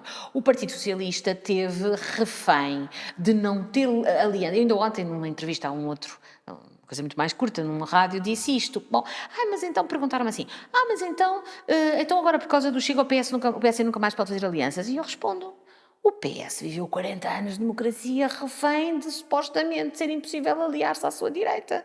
Foi preciso. Honra seja feita, António Costa baixar... Não se poder aliar à sua esquerda. À sua esquerda, exato, à sua esquerda. Ou seja, no fundo, esta situação que agora o PSD vive com o Chega é uma situação que o PS viveu durante décadas com aquela ideia de que o PC era off-limits, digamos assim, não é? E, portanto, essa mudança, eu nunca vi as coisas tanto assim, talvez não tenha vivido o PREC, que em tese tinha 1 ano, não é? Portanto, eu nunca vi as coisas assim. Portanto, para mim, além do mais, foi ali uma ruptura com uma determinada... É uma coisa que vem do Mário Soares, não é? Mas que o próprio Mário Soares depois também foi evoluindo, não é? Sim. Eu acho que é uma coisa que vem daqueles momentos de 75, 76, mas que tínhamos que sair daquela... Quer dizer, caiu o muro de Berlim em 89, é verdade que o nosso Partido Comunista é bastante ortodoxo ainda, mas quer dizer, bom... Portanto, estava eu a dizer que quando voltei em 2015, fim de 2015, e de facto foi o melhor governo em que eu podia ter entrado e deu muito prazer e muito trabalho, era aquela coisa de trabalhar 17 horas por dia, sempre com boa cara, e isso foi, acho que foi mesmo uma experiência muito boa. Mas nesse período, eu costumo dizer que só quando entrei para a JS e tive ali naquele período da faculdade alguma ligação política por via das instituições académicas, é que eu comecei a sentir machismo ou discriminação de género. Até lá nunca tinha sentido. Talvez porque tinha sido sempre muito boa aluna, entrei na faculdade que quis, nunca senti que ninguém me prejudicasse, mas também estava a ser ingênua, porque é verdadeiramente a partir daí que a desigualdade surge, não é? Até lá, não, pronto. Nós olhamos e temos imensas miúdas, jovens senhoras, a entrar nas faculdades às catadupas e depois continuamos a ter as mulheres a ganhar menos 13% de salário do que os homens e atenção, não é porque tenham aquelas funções de cuidadoras, ou não é só por isso, é que nos quadros ainda a diferença salarial ainda é maior. Pronto, não têm cargos dirigentes, etc. E aí comecei a sentir, de facto, eu aí tenho que ser franca, comecei a sentir isso, olharmos à volta, vemos no número de secretários-gerais que houve, vemos no número de primeiros-ministros que houve, tivemos uma única que foi num governo de iniciativa parlamentar, a Maria Luz Pinto-Silva, num contexto muito específico. Temos, é verdade que também honra seja feita, António Costa tentou quebrar isto, pôs uma igualdade no quando eu entrei para o secretariado-geral do PS em 18, foi numa lógica também de paridade no secretariado-geral. Este governo tem paridade homens-mulheres.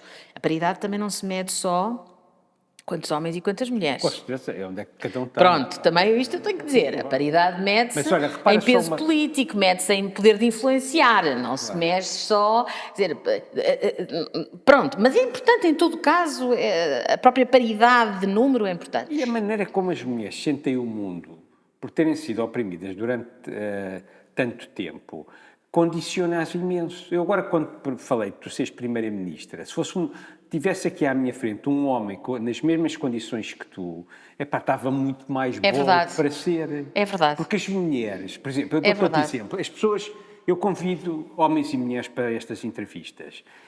Os homens aceitam todos. As mulheres, em cada 5 há uma que recusa. E as pessoas estão a dizer, se eu fosse machista eu sou, não é? Porque somos todos um bocado, mas se eu fosse muito machista, o que é que eu ia dizer? Elas querem sair da caixa e depois não aceitam ser entrevistadas, mas não é nada disso, é porque estou com muito mais medo. Estou com muito mais medo de levar na cabeça. E de levar na cabeça por coisas, às vezes, bastante diferentes das que os homens levam, não é? Com certeza. Eu acho que ainda há muita desigualdade de género, há machismo. Acho que em certas áreas há mais do que noutras. Nas artes, por exemplo, eu não sigo muito, mas vejo, por exemplo, no cinema, a velha questão dos papéis para mulheres acima dos 50 anos e comparativamente os que há para homens, etc. Na política ainda há. Na política é a questão... Já me perguntaram uma vez, eu vou dizer isto até...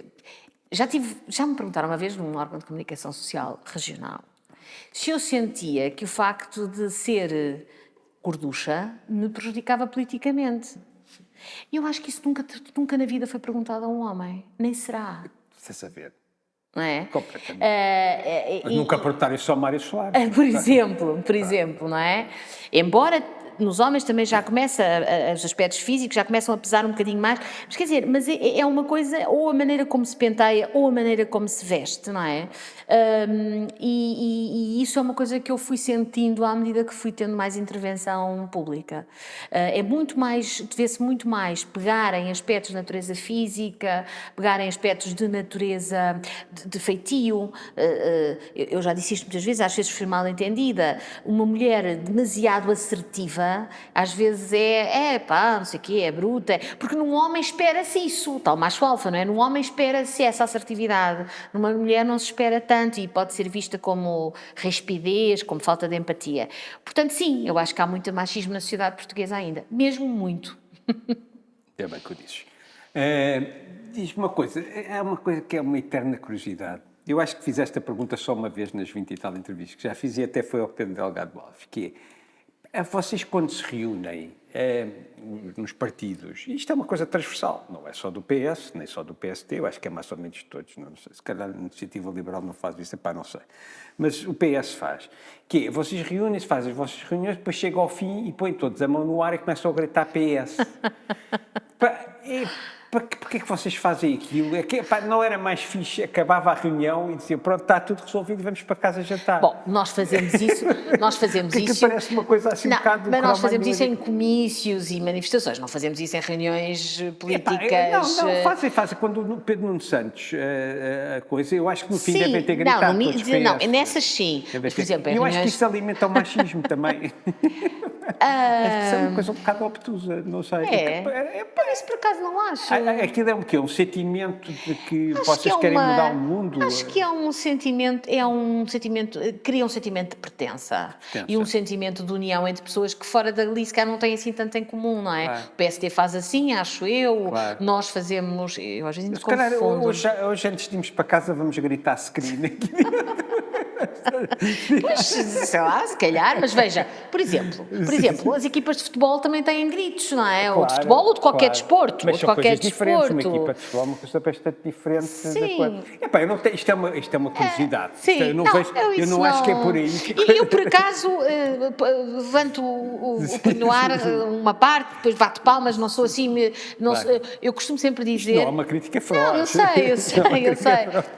Não sei, não me afeta muito. Não, lembrei-me disto, que eu acho que isto é uma coisa ritual, ritual, não é? Sim. E que muitas vezes os rituais estão associados a coisas... A conservadorismo, não é? Os rituais estão associados à manutenção, e a manutenção de uma coisa que é desigual para as mulheres, pronto.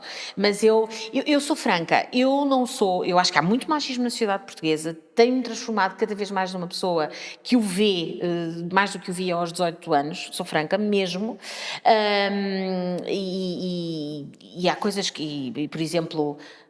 não perdoo que não se tenha despenalizado a interrupção voluntária de gravidez logo em 97 e tivéssemos que esperar 10 anos e acharmos que isto é uma coisa do arco da velha quando nós temos as 10 semanas, que é um limiar absurdo para a maior parte dos países, não é? E diz, mas o que é que isso tem a ver com desigualdade? Tem imenso a ver com desigualdade, A violência obstétrica é uma coisa que me dá cabo, que me deixa enervadíssima, porque é mesmo desigual. Há estudos muito engraçados sobre a invisibilidade das mulheres, como a invisibilidade das mulheres. Os medicamentos são testados essencialmente em homens, os níveis médios de colesterol, açúcar e não sei o que são medidos para os homens. O homem é de facto a medida de todas as coisas, mas o homem não no sentido de humanidade, o homem no sentido de homem. Claro. E as mulheres muitas vezes ficam, é essa a invisibilidade. A tecnologia trouxe novas formas de invisibilidade, portanto quando o homem no sentido não de humanidade, repito, é a medida de todas as coisas são pensadas para o tamanho da mão do homem. Há aqui é muito interessante, eu próprio nunca tinha pensado nisto, mas recentemente ao ler um livro que se chama mesmo assim, portanto acho que há muito machismo. Mas, dito isto, não sou uma pessoa que me prenda muito ao simbolismo. Por exemplo, eu não dou, e vamos já atacar, eu não dou particular importância àquilo que se chama a linguagem de género. Eu não digo senhoras secretárias de Estado e senhores secretários de Estado, que é um trava-línguas. Porque achas que não passa não por aí. É prático, que é uma violência para o português? Porque acho que não é por aí que passa. Francamente, acho que não é por aí que passa. Claro. Passa por coisas mesmo efetivas, como andar em cima das empresas que não contratam mulheres em idade fértil porque têm medo que elas tenham tenham filhos, enfim, coisas assim daquelas que eu francamente, a linguagem inclusiva, uma vez eu estava a dizer os enfermeiros e alguém me disse, mas há muito mais mulheres enfermeiras do que homens, porque é que diz os enfermeiros? Porque é uma regra do português, vale o que vale. Sou franca, não valorizo demasiadamente essa parte, valorizo imenso a igualdade real, não é? E sou muito... irrita-me muito e sou muito... luto muito contra a desigualdade toda e também a de género. E já que falaste sobre isso, qual é que é a tua opinião sobre as pessoas que não são binárias? Portanto, ainda é um avanço maior em termos de linguagem, não é? Como é que tu olhas para isso também em termos da linguagem? Tens a mesma opinião que em relação às mulheres? Tenho um bocado, e atenção, não é nenhuma discriminação para pessoas que têm outras opções ou que têm outras características. É porque eu também o digo relativamente às mulheres, apesar de dizer que há machismo. Claro. Da mesma maneira que acho que há desigualdade relativamente aos não binários, etc. Mas que para mim não passa essencialmente também aí por essas questões de simbolismo. Passa por levar a sério problemas reais que têm na vida, no dia a dia, não é? A questão do simbolismo para mim, como não vale para mulheres, também acho que não vale para outro tipo. Portanto, tu estás Não muito- vale, quer dizer, vale, não é uma coisa que a mim. Tu estás naquela linha política em que acha que a esquerda às vezes perde o edge, perde o foco, porque se foca em coisas que atingem muito poucas pessoas, em vez de estar mais preocupado com o white trash. Acho que sim, às vezes. Achas que a esquerda devia olhar outra vez Acho que a mais para o esquerda white trash tem que olhar e- para os verdadeiros focos de desigualdade que são, e eu volto à palavra desigualdade, que são no trabalho, na progressão, nas carreiras, sejam elas quais forem, no acesso a um conjunto de coisas, na igualdade salarial, no acesso a cuidados de saúde, onde eu incluo designadamente a interrupção voluntária da gravidez. Repugna-me, por exemplo, uma mulher não consiga fazer uma interrupção voluntária da gravidez nos Açores, porque os médicos são todos objetores de consciência. Pá, não pode ser. Não pode ser. São uma colisão de direitos. As mulheres têm o direito à IVG, eles têm o direito à objeção de consciência, têm que resolver. Portanto, isso sim, é preciso, e é preciso fazer esse discurso, um bocado voltar às origens da verdadeira igualdade. Agora, sou, por exemplo, totalmente a favor das cotas, hein? Totalmente a favor das cotas. Dir-se-á, num mundo perfeito as cotas deixam de ser necessárias. Tá Claro, bem, na mas- Suécia já não há cotas, não é Exatamente. preciso. Mas se não Daqui a pouco é fizermos preciso cotas, vamos demorar 200 As cotas anos, são não é? sempre, as leis de paridade, as cotas são sempre uma lógica transitória até já não serem precisas. Mas a verdade ou é à força ou há coisas que não mudam. E depois dizia, bom, mas então, e a política mudou assim tanto por haver cotas, por haver mais mulheres na política? Não, sou franca, acho que não. Acho que se me perguntarem se eu acho que as mulheres têm uma maneira muito diferente de fazer política dos homens, eu não acho. Sim, mas pelo menos tem direito de estar lá. Mas têm direito a estar lá. Mas têm direito a estar lá. Mas há uma coisa que têm. Eu penso muitas vezes antes de marcar uma reunião para as 7 da noite num ministério. Porque sei que tenho adjuntas com filhos e adjuntos com filhos e eu penso muitas vezes, pá, porquê é que não é em vez de ser às 7 da noite, porque não é às 9 da manhã? E normalmente nos gabinetes dos ministeriais as coisas tendem a complicar-se a partir das 4 da tarde, que é exatamente quando depois nos atira para horas. Mas isso é falta de organização. Para horas.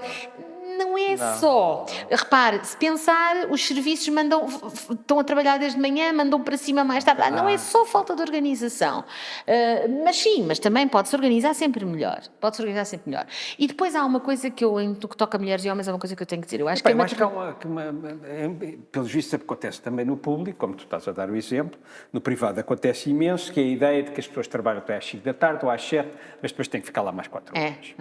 Eu Eu tento aqui, nem as pessoas que estão aqui sabem bem que é verdade, eu tento, para que as pessoas saiam, aqui as pessoas saem às 7, há outra pessoa que sai às 5, eu tento que a pessoa saia Claro. àquela hora, e como é evidente já aconteceu coisas que eu tenho que telefonar, Sim, a pessoa, claro. mas esse é o que E está aí há uma contratado. diferença de Epá, não- biológica, de relógio biológico entre as mulheres e os homens. Eu tenho uma amiga que trabalha num grande escritório de advogados e que me diz, Alexandra, eu entro às 9, nunca depois das 9, faço almoços de 45 minutos, saio às 8 e toda a gente olha para mim porque saí cedo. Quando muitos homens sócios não é, Chama-se parolice, entram isto é às parolice. 11, Claro. fazem almoços, até admito que almoços Vão para a casa de importantes banho ler a durante bola. 2 horas, almoços de 2 horas ou 2 horas e meia, mas depois saem às 11 da noite e eles trabalham mais que eu, não trabalham. Ou seja, temos que parar também com isso, porque, Isso mas é porque nos países da maior parte dos países do Norte da Europa não é assim. Não há isso. As pessoas Se saem telefona para a Alemanha para às partir das 4h30, 6 horas, acabou. agora amanhã. Ao domingo amanhã, não amanhã. abre nada. Pá, eu não acho que as empresas sejam piores Claro que não, por claro as que coisas não. funcionarem. Mas acho que esse mindset, essa mentalidade prejudica mais as mulheres do que os homens por uma razão, que eu há Claro. pouco que é a maternidade, de facto, é uma coisa que pesa muito às mulheres. Claro. Pesa no bom e no mau sentido. Eu tenho 2 filhas e costumo dizer, e se uma delas tiver um problema, tudo, mas tudo, sem exceção, deixa de ter importância. Se uma filha minha, e já são grandes, mas precisar de uma coisa mesmo à séria, não é? Mas tudo, pode ser uma reunião com quem for, pode ser, é verdade. E eu não acho que os homens, pelo menos não quero ser injusta, não quero ser injusta, até porque eu tenho esta experiência. Eu sempre fui uma mãe uma mãe muito, muito presente, e quando fui para o governo em 2015, portanto uma tinha 9 e outra, como digo, aqueles anos foram anos muito intensos. E há um dia em que uma das minhas filhas precisa de qualquer coisa e eu ligo ao pai. E a primeira vez que uma das minhas filhas, estando na escola, precisou de uma coisa, ligou ao pai e não à mãe, para mim aquilo foi o fim do mundo. Então, Não estou a fazer, de acordo. Mas é que eu Elas liguei e tu não vão-me abandonar. atendeste, é que não sei quem, tu não atendeste. Elas vão-me abandonar Eu digo, agora. pronto, à terceira que a mãe não atende, ligo ao meu pai. Isso mudou totalmente lá em casa. Ou, isso depois já mudou um bocado, mas naquele período, uma vez que uma filha minha, mais nova, abriu a porta e ainda era de dia. Mãe, chegaste a casa de dia. Pronto, enfim, o que eu no inverno não, mas... E aquilo tudo, nos primeiros tempos, magoava muito, pensava, ai meu Deus, eu estou a falhar. Pronto, agora já são grandes, já não sinto isso da mesma maneira, mas acho que as mulheres sentem mais isso que os homens. Também acho. Diz-me uma coisa. A política, hoje em dia, eu tenho esta ideia, e tenho falado nas últimas entrevistas que tenho feito sobre isto, está toda muito quantificada. É verdade. Está tudo muito quantificado. É verdade. Os telejornais é só números. É verdade. Vocês só discutem números. É verdade. Quantos professores é que foram para ali? É. E não sei o quê. Vai recuperar o tempo de serviço de pessoas, quanto é que isso custa? Exatamente, quanto é que isso custa? Sim. Epá, É verdade. eu acho que isso é um bocado preocupante, porque eu acho que a genese do ser humano, epá, não é quantificação. Isso é muito interessante, Não por é acaso. quantificação. Porque é que vocês às vezes não falam sobre o direito ao ócio? O direito a uma pessoa trabalhar 8 horas, descansar 8 horas e dormir 8 horas. Isto é proibido hoje em dia falar sobre isso. Isso é muito verdade. Porque está sempre Isso é à muito verdade. procura, e depois, porque há sempre um bode expiatório, muita coisa. Porque se nós não formos para a eficiência e para isto e para aquilo, epá, a gente não vai conseguir tirar as pessoas da pobreza. Mas isto, a certa altura, é uma desculpa. Eu a certa altura, acho é que uma a razão desculpa. é Porque outra. eu vou a Marrocos, pá, eu não sei se os gajos estão muito mais infelizes. Eu acho que a razão é do outra. que nós em Inglaterra, do que em Inglaterra. Sim. Portanto, eu acho que era interessante no discurso político introduzir-se coisas mais qualitativas, falar-se de arte, falar-se de ócio, falar-se de literatura. Eu acho que se os políticos fossem mais cultos, eu acho que eram capazes de ser melhores. Eu acho que isto, eu posso ser atacadista, este gajo é um Aquela coisa do demagógico. it's economics, não sei o quê. stupid, não é? Aquela coisa, ao fim do dia é tudo uma questão. Bom, isso é eu muito acho que interessante. é importante, e não sei o quê, mas eu acho que de repente varreu-se, é tudo números. Isso é muito interessante, até porque essa quantificação depois Porque não é nós só estamos de a vender dinheiro. ao norte da Europa. O norte da Europa tem uma cultura, o sul tem outra. São culturas muito antigas, em que ambas têm coisas espetaculares. Mas como o dinheiro é que manda, nós estamos a alienar a cultura mediterrânica ao norte da Europa. E engolimos com cada sapo, quando o António Costa é de alguma maneira insultado pelo primeiro-ministro holandês, a coisa das prostitutas Sim, e do vinho e não sei o quê, ele devia ter ido aos fagotes. Não era fisicamente, mas depois os nossos políticos andam a falar com a Merkel. Isso é porque nós... A sua doutora está tudo, está-se a sentir bem. Isso é porque nós no pós-Troika interiorizámos um fator de culpa. Nós interiorizámos a ideia, no pós-Troika não, durante a Troika, nós incorporámos a ideia que estávamos naquela situação por culpa própria. Ninguém tem culpa. E depois, como também temos esta coisa um bocado judaico-cristã da culpa, mas isso da quantificação é muito interessante, porque nem é só quantificação de valores, é também quantificação, tudo é quantificável, não é? A taxa de não sei quê, E a taxa de felicidade, eu gostava de saber como é que eles fazem as taxas de felicidade. Eu acho que tem a ver também com uma outra coisa, acho que tem a ver com uma crescente desconfiança relativamente aos políticos, que faz com que tudo o que os políticos digam que não seja estribado em dados estatísticos, taxas, etc., desejavelmente definidas por entidades internacionais ou entidades independentes, tudo o que não for olha, está aqui, Claro. as pessoas desconfiam dos políticos. Eu acho que tem um bocadinho a ver com esta ideia de desconfiança. Ao passo que, por isso é que também há O Mário tantas... Soares, o gajo desprezava o Ministro das Finanças. Esses tempos não voltam. Esse gajo é um contabilista que trata das coisas.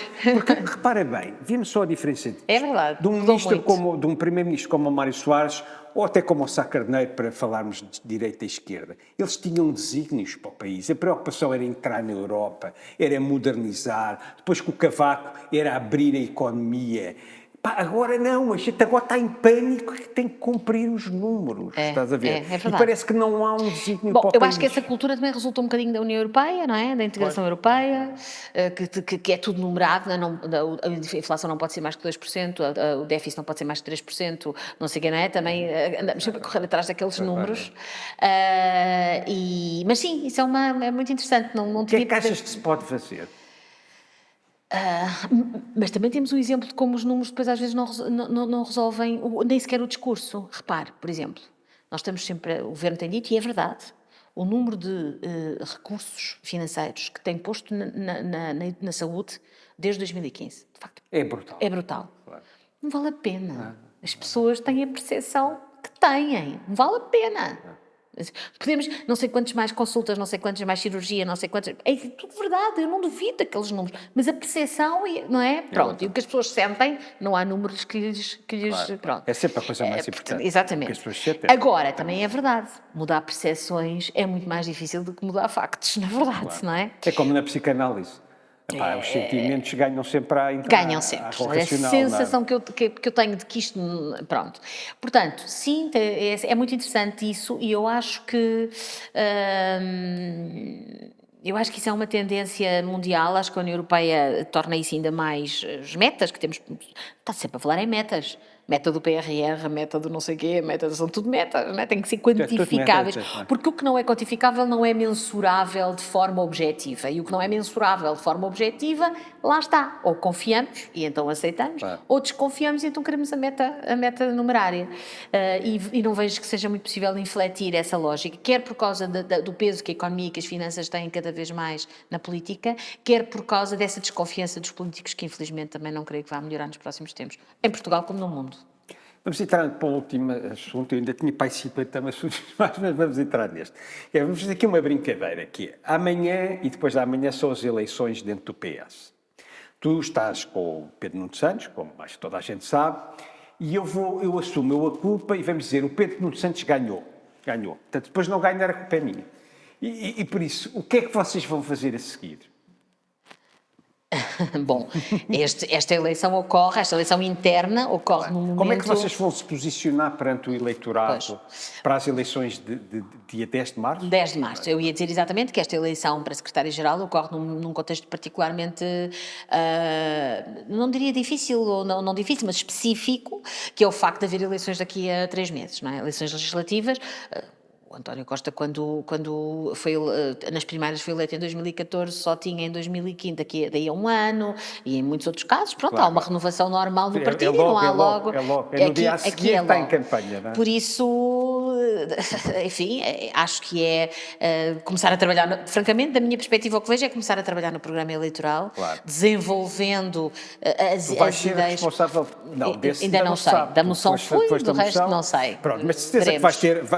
Vamos fazer assim. Para mim, quase de certeza absoluta, vais estar lá. Mas vamos só imaginar, mesmo que não estejas, que programa eleitoral é que tu apresentavas? Enfim, eu tenho que dizer que apresentaria um programa eleitoral na linha das ideias mestras que já constam da moção, não é? Não coordenei a moção, não diria outra coisa, porque também não sinto outra coisa. E acho que tem 3 ou 4 pontos essenciais. Um primeiro ponto essencial tem a ver com aquela ideia de equilíbrio entre trajetória das contas públicas e investimento nos serviços públicos, primeiro ponto. O segundo ponto tem a ver com uma certa percepção, não é percepção, uma certa ideia, que não é percepção, aqui é um ideário, um princípio sobre o papel do Estado na economia. Enfim, eu sou ideologicamente bastante próxima do Pedro Nuno e portanto eu sou a favor do Estado entrar na economia alavancando-a, por exemplo, através de empresas públicas. Atenção, não é um Estado a mandar na economia, não é isso, não estou a falar de planos quinquenais, mas estou a falar do Estado intervir na economia como alavanca, não é? A Caixa Geral de Depósitos pode intervir no setor financeiro como âncora do sistema, provavelmente os financeiros dirão que eu estou a dizer uma grande asneira, mas eu acho que pode. As poucas empresas públicas que ainda vai havendo, mas algumas muito grandes, podem ter essa função. Portanto, o segundo ponto tem a ver com esta intervenção do Estado na economia. Não devia ter sido... Sou franca, para mim todos os monopólios naturais deviam ser públicos. Pronto, isso é importante que tu digas para mas atenção, esta parte é da minha, autoria, é só minha, não estou a apresentar aqui, aliás, nada do que eu disse aqui representa o achas que a Pedro EDP Nuno não Santos. devia ter, a Eu acho que os REN monopólios, também não? os Claro. monopólios A REN, a EDP, naturais, não. claro. Eu costumo dizer, enfim, não, espero não fazer muitos inimigos com o que vou dizer a seguir, eu costumo dizer que difícil é gerir o café lá da minha esquina, que tem 4 ou 5 no espaço de 200 metros, onde eu posso tomar café onde eu quiser e comer o que eu quiser. Isso é difícil de gerir. Um monopólio em que todos nós precisamos ter luz, ter água, ter... Bom, mas isto devo estar a simplificar. Portanto, o papel do Estado na economia, não há... Atenção, esta questão dos monopólios é minha, não estou a dizer que vai lá estar nem que não vai, enfim, não sei quando é que isto vai para o ar, mas não quero agora estar a criar problemas. Não, mas estás a É ser mesmo só claríssima, minha, está a ser pronto, é claríssima. mesmo só minha. Depois acho que tem que haver um ponto muito relevante, enfim, naquele equilíbrio dos serviços públicos, já que falámos abundantemente, é óbvio, e depois acho que nós vamos ter que ter alguma coisa sobre justiça e sobre áreas de soberania que têm sido menos faladas, na verdade, embora sobre justiça se fale muito, mas acho que é preciso também olhar para as áreas de soberania com atenção. As áreas de soberania... A justiça, a segurança interna, aquelas áreas que são do Estado, porque por natureza tem que ser o Estado, mas que depois não são propriamente de prestação, não são serviços públicos nessa acessão, embora eu goste de falar de serviço público de justiça. Pronto, para acabar, tu gostavas de ser Primeira-Ministra a determinada altura?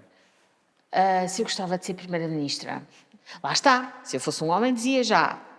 Eu disse, sabe o que é isso? Mas é verdade. É assim, eu gosto da coisa pública. Assim, tipo uma resposta binária. Não sei muito bem responder e juro que não. Eu acredito. Por uma razão, eu gostava de Mas poder... em algum sítio gostavas? Eu gostava Algum de sítio da tua poder cabeça? definir certas prioridades e princípios e ideias que tenho, e isso, de facto, ser Primeiro-Ministro é o que mais permite isso. Claro. Mais até do que ser Presidente da República, onde não se tem... Claro. Não é? Mas, por outro lado, lá está, e isto é muito típico das mulheres, há um conjunto de aspectos que vêm associados a esse tipo de visibilidade que eu, francamente, tenho muitas dúvidas que gostava muito de ter. Não havia... De visibilidade, não é? De ter que andar pelo país todos os dias, de não poder, de conciliação. E genuinamente isso para mim é um problema. Mas aqui está um homem à tua frente que te está a dizer, vai. Sim, mas eu acho que isso é a obrigação que eu dos homens. Eu enquanto estive no governo, tentava, por exemplo, que não marcar muitas coisas para os fins de semana, para poder ter os fins de semana de qualidade. Mas os filhos agora já são Sim, maiores. já são grandes, já é um bocado diferente, mas gostava de ter... Só tivemos a Maria de Lourdes Só a Pinta Maria de Lourdes Silva, Pinta não é? Silva, a Manuela Ferreira Leite foi presidente do PST, mas não chegou a ser Mas não foi Primeira-Ministra. Exato. Está na hora do PS ter uma Primeira-Ministra. Agora eu espero que venha, e isto não é politiquice, vai agora ser espero mesmo que seja o Pedro Nuno Santos, espero Não, mesmo. eu não estou a falar a curto prazo, porque seria... Não, acho que, eu vou-te responder Vai, assim, diz. acho que é a altura de começar a haver mulheres, eu ou outras, em determinados lugares. Porque Diz é assim, que... não te coíbas, está na altura de haver mulheres, eventualmente eu, no cargo de Primeiro-Ministro. Certo. Primeiro-Ministro, Presidente da República, aquela ideia de que um Presidente da República tem que ser um homem velho. Epá, Tem que ser um homem velho. Homem e velho. Velho. Velho, ou pelo menos já não muito novo, vá. Mas, enfim, mas isso da velhice ou da idade, isso resolve-se. É deixar passar o tempo. A outra parte do género também se resolve, mas... Claro. Olha, Alexandra, gostei imenso da entrevista, parabéns. Muito obrigada, também gostei muito. Eventualmente devemos de falar mais à frente. Epá, e acabamos E por peço aqui. desculpa se falei demais, mas Não eu sou nada muito... demais, a entrevista Eu foi costumo dizer que gosto mais da fantástica. dialética do que da retórica, porque gosto de conversar mais do que de Gostei imenso da discursar. entrevista. Muito obrigada. Gostei mesmo imenso da Obrigada. Muito obrigada.